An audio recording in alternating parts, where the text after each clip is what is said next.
Also tonight, another example of elections having consequences. Beavercreek Schools face some deep cuts after their proposed levy failed in November. 2 News reporter Judith Ratana has community and school board reaction.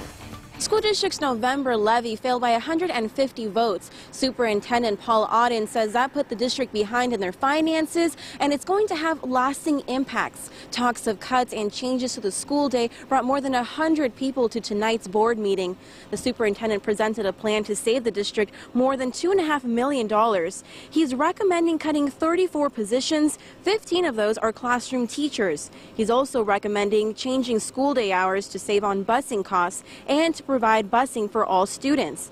Also in the plan is having parents pay more for their children to participate in athletic programs. He's also recommending hiring freezes and cutting department budgets. Very difficult conversation to have, nothing that any of us have been looking forward to, and have really spent a lot of time trying to figure out what is the best thing for our community and our kids.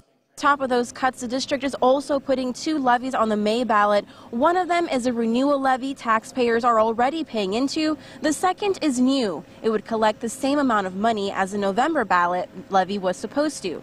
The superintendent says although they are proposing cuts, the levies are still needed to keep the district's finances stable. Some people say they're more worried about this levy than the proposed cuts.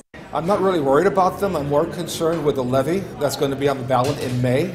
That has to pass in order for the school district to improve. Otherwise, there's going to be more cuts next year, and those will be more harsh than these this evening. Now, these recommended cuts are not finalized. Next month, the school board will start voting on the proposed personnel cuts, and it is important to note that these cuts would be permanent, even if that May levy passes. In Beavercreek, Judith Ratana, 2 News, working for you.